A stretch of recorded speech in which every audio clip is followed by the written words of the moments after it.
Olá, tudo bem? Eu sou o Reverendo Paulo e essa é a série de vídeos que nós estamos fazendo a respeito da tal responsabilidade fiscal. No primeiro vídeo, nós falamos que isso é idolatria, né? As reações do mercado em relação à fala do Lula, né, sobre a responsabilidade social, que é o que um país tem que ter, é o que um Estado tem que ter, né? Essa responsabilidade social, esta sim é importante. E a responsabilidade fiscal é idolatria. Falamos sobre isso, usamos, se eu não me engano, Mateus 6, capítulo 24, para falar sobre isso. E hoje nós vamos estar falando sobre esse mesmo tema, mas avançando um pouco mais, explicando um pouco mais sobre isso, usando Êxodo. Vocês vão ver já já.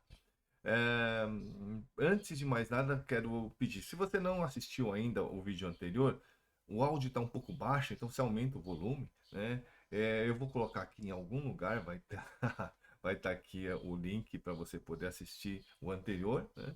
E assista, depois volta nesse aqui para a gente continuar esse bate-papo. Também quero pedir para você que é muito importante que você se inscreva aqui no canal, né? Vamos aumentar o número de inscritos para que essas mensagens a respeito do Evangelho, a respeito da Bíblia, das Escrituras e da fé cristã cheguem a mais pessoas, né? Essa forma mais sã, né? Essa forma realmente dentro dos valores que Jesus nos propõe. Aliás, do valor, que é um só. Deus é amor, né? Deus é amor. Vamos falar sobre isso também em outros vídeos. E eu quero pedir para você, além de se inscrever no canal, né, além de deixar sua curtida, divulgar para os amigos. Vamos chegar aqui, vamos ultrapassar os mil inscritos, chegar a um número maior para que mais pessoas possam assistir. Já me falaram para eu fazer no Instagram também, colocar no Instagram, mas eu não sei mexer, não sei mexer em Instagram, não tenho muita paciência com redes sociais. Por enquanto eu estou aqui no YouTube, vou ver se eu consigo fazer em outras plataformas também, mas por enquanto estamos aqui. Então peço para você, divulga, compartilha, manda nos seus grupos de WhatsApp e vamos crescer essa comunidade. Deixa seus comentários aqui também. Isso é muito importante. Suas perguntas, seus questionamentos. Se você não concordou com alguma coisa, comenta. Deixa aqui. Eu leio todos, respondo todos. Tá bom? Então vamos lá. Primeiro vamos para as escrituras. Deixa eu colocar aqui na tela, né, o trecho de Êxodo que a gente vai usar para falar sobre essa questão de responsabilidade fiscal, né? Deixa eu ficar. Tá aqui. Tá aqui.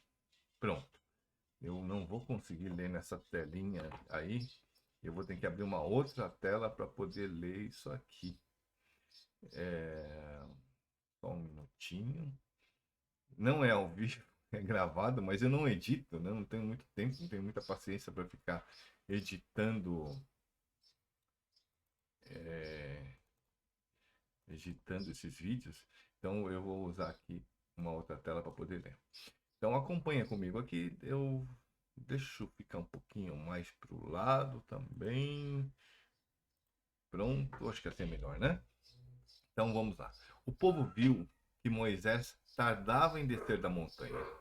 O povo reuniu-se em torno de Arão e disse-lhe: Levanta-te, faze-nos deuses que andem à nossa frente, porque não sabemos o que aconteceu a esse Moisés, o homem que nos fez subir da terra do Egito. Arão lhes disse: Despojai-vos dos brincos de ouro de vossas mulheres, de vossas filhas e vossos filhos, e trazei. Todo o povo tirou os brincos de ouro que tinham nas orelhas e os levou a Arão, tomando o ouro das mãos deles, trabalhando com o buril. Grava bem isso, grava bem essa parte. Trabalhando com o buril, para com ele fazer uma estátua de um bezerro. Então Arão trabalhou com o buril e fez a estátua de um bezerro. Ele pegou o ouro que lhe deram e trabalhou com o buril, que é uma ferramenta, para fazer uma estátua de um bezerro. Uma estátua de um bezerro feito pelas mãos de Arão, usando uma ferramenta chamada buril, com ouro que as pessoas trouxeram para ele. Então disseram: estes são os teus deuses, Israel, aqueles que te fizeram subir da terra do Egito. Bom, ao fundo, a participação especial dos cachorros aqui da vizinhança, não são os meus desta vez, né? Mas, como eu disse, acontece, não tem um estúdio, aliás, mesmo a câmera de vídeo é do meu notebook mesmo aqui. Vamos ver se a gente consegue estar melhorando isso com o tempo. Vamos agora para a segunda parte, segundo trecho que eu quero estar conversando com vocês. Olha só que interessante. Bom, Moisés, aliás, isso tudo aconteceu e Moisés estava lá na montanha. Quando Moisés volta para o acampamento dos israelitas, olha só a cena. Moisés disse a Arão, porque ele viu, né, o povo dançando ali, adorando o bezerro de ouro, e ficou muito bravo. Quebrou as tábuas, tudo mais, e aí depois segue esse diálogo que Moisés teve com Arão. Que esse povo, o que te fez, deve estar faltando isso aqui, o que te fez esse povo para o induzires a tão grande pecado? Arão respondeu, que a cólera de meu senhor não se inflame. Tu mesmo sabe que o povo está infeliz.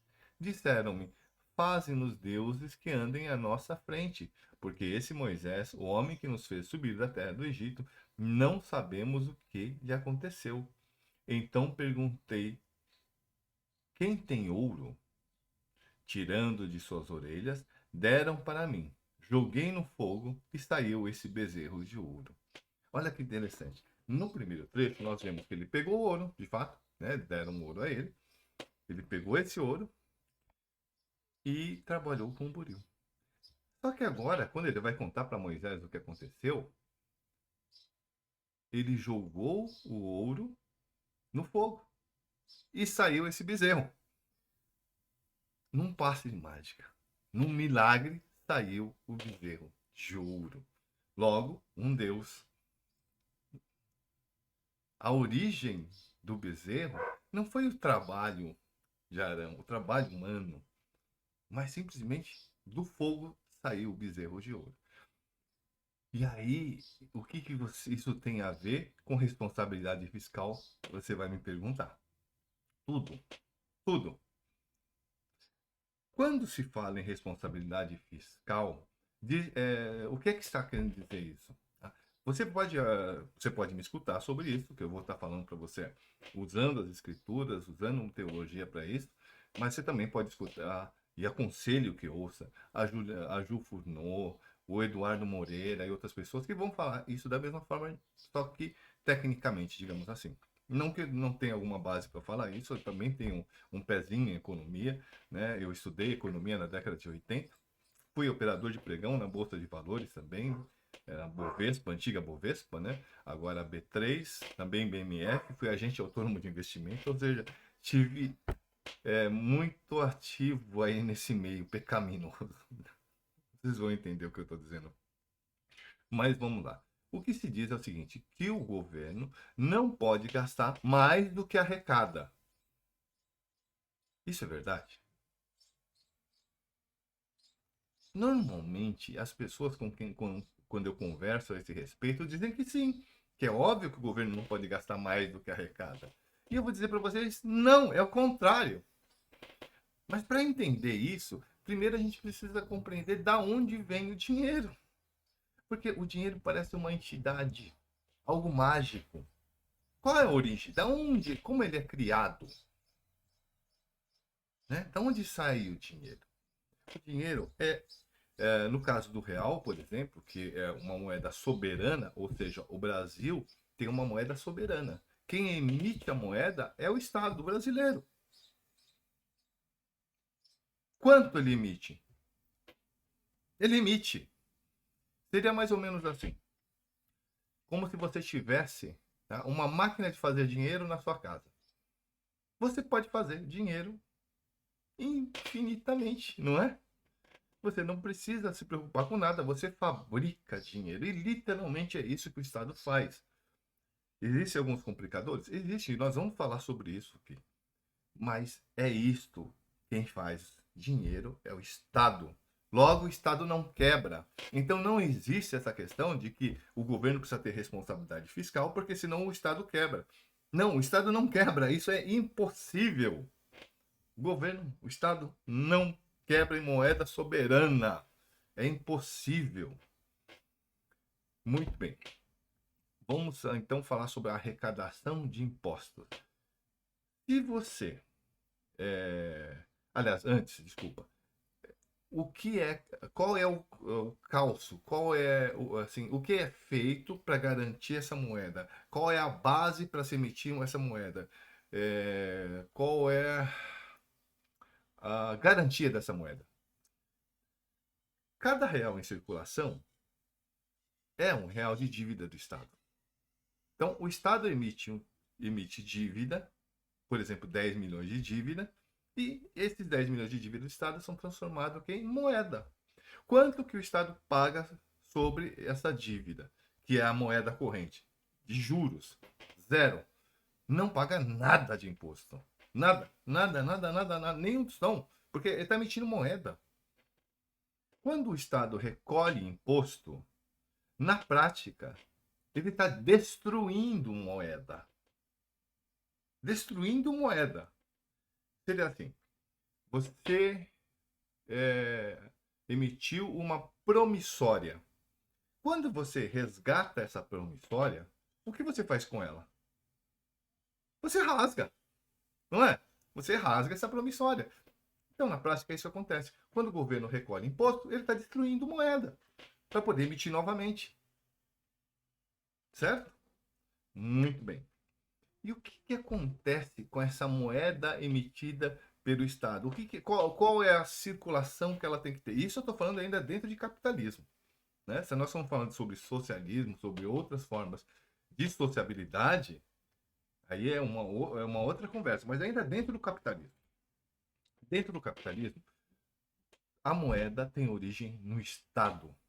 Logo, o Estado não precisa de capital privado. Conversa fiada essa de capital precisa do mercado privado, do investimento do capital privado. Não precisa. O Estado não precisa do capital privado. Né? Então, quando o governo tem responsabilidade social, né? Emite moeda para poder fazer, né, toda essa questão de responsabilidade social, investir na educação, investir na saúde, investir na produção de alimentos, etc, etc, etc. Ou seja, tudo aquilo que é necessário, a base, a totalidade da população, isso gera o quê? Empregos. Esses empregos geram o quê? Renda para o trabalhador, para todo mundo que está empregado. Quem está empregado faz o quê? Consome. Consumindo, ele faz girar esta roda da economia. E quando essa roda da economia gira, são gerados mais o quê? Empregos, que gera mais consumo. E assim vai. E como o nosso sistema tributário, tá, basicamente lastreado no consumo, quanto melhor vai a economia, mais imposto o Estado recolhe. Então, o Estado aumenta essa emissão de moedas, que é equivalente a endividamento, certo? E, ao mesmo tempo, aumenta a sua receita. O que acontece quando o governo faz superávit primário, ou seja, tem mais arrecadação de imposto, né, do que gasta? A próxima rodada, né, disso, vamos chamar isso de rodadas. Então, você teve uma rodada, o governo investiu bastante, consequentemente, conseguiu destruir mais dinheiro, né? E aí ele vai e investe mais ainda dinheiro, consegue destruir mais. Destruir mais, que eu estou dizendo que ele está tendo maior arrecadação. Nós vamos chamar arrecadação de imposto de destruição de dinheiro. Isso é básico para entender, tá? Então, agora vamos para outro cenário. O governo arrecada, ou seja, destrói um tanto de moeda e investe menos. Gera superávit primário. Ou seja, ele destruiu mais moeda. Tá? A próxima rodada é com menos moeda. Logo, ele vai arrecadar menos imposto. E gerando superávit primário, ele vai fazer o quê? Investir vai destruir mais moeda. E na próxima vai ter menos moeda ainda. E assim vai. Isso gera o quê? Depressão. Isso gera o quê? Crise. Então o Estado não precisa ter superávit fiscal, não precisa ter responsabilidade fiscal, muito pelo contrário. O Estado precisa investir, porque é a geração de moedas. É daí que se gera, gera recursos, assim, aí que é gerado o dinheiro. Se o Estado não gasta, se o Estado não emite moeda, tem menos moeda circulante. Mas isto é interessante para quem? Para quem que é interessante isso? Eu vou mostrar para vocês um recorte de jornal um pouquinho antigo. Deixa eu ver se eu acho aqui. Achei. Olha só esse recorte aqui. Deixa eu só tirar aqui, pronto. Agora eu tenho que abrir isso aqui também em outra tela para eu poder enxergar, senão não vou enxergar. Tá aqui. Frutos do abolicionismo. No Diário do Brasil, lê-se o seguinte: as apólices da dívida pública estão cotadas a, sei lá eu quanto, é, ainda há pouco estavam a tanto, ou seja, ele está mostrando que está caindo os títulos da dívida pública. As ações do Banco do Brasil estavam contadas a 250, não sei se é réis, o que que é, né? Ainda há pouco eram 300. Todos os papéis de crédito, enfim, perdem o valor dia por dia. A desconfiança é geral, o capital se retrai, o espírito de empresa desaparece. Empresa que deve ser de empreendedorismo, né? As economias nacionais imigram constantemente do nosso país e vão alimentar o trabalho e a indústria de outros povos. Comércio queixa-se com fundamento de avultados prejuízos por essa depressão geral de valores. O que, que ele está dizendo isso? Está dizendo que isso é fruto do abolicionismo, que a abolição da escravatura da escravidão estava causando esses desastres financeiros. Terrível, né? Terrível, mas é exatamente isso. Exatamente isso. Opa, deixa eu tirar aqui. Pronto, agora deixa eu voltar. Cadê? É... Onde é que eu tô? Achei, me achei. Pronto. Então, quem é que tinha esse interesse de manter a escravidão? A economia, o povo? Não. Os grandes fazendeiros de café, o grande capital de sempre. Não havia nenhum interesse em acabar com a escravidão para esses detentores do capital, que eram os latifundiários do café, que eram quem dominava a economia e a política no Brasil. Continua da mesma forma. Tá?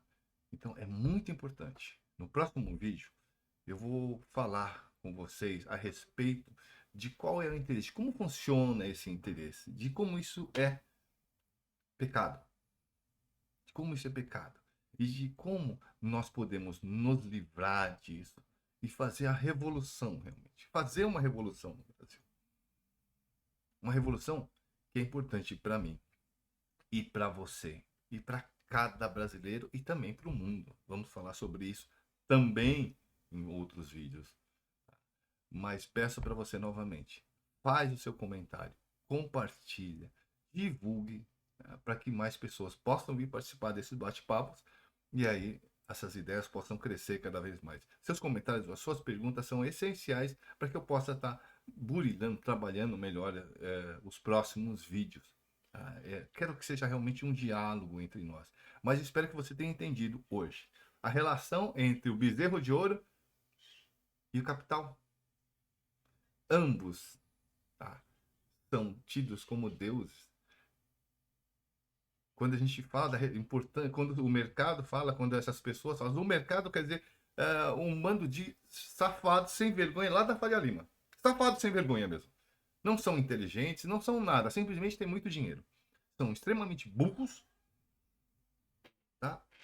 Imorais, antiéticos e não sabem sequer ser humanos direito. E com certeza, não obedecem a nenhum valor cristão. Não obedecem e não representam a mensagem de Jesus, que é amor. Não. Sim, amor. Amor ao dinheiro. Que como já vimos no vídeo anterior, né? Em Mateus 6, capítulo 24, isso não pode acontecer.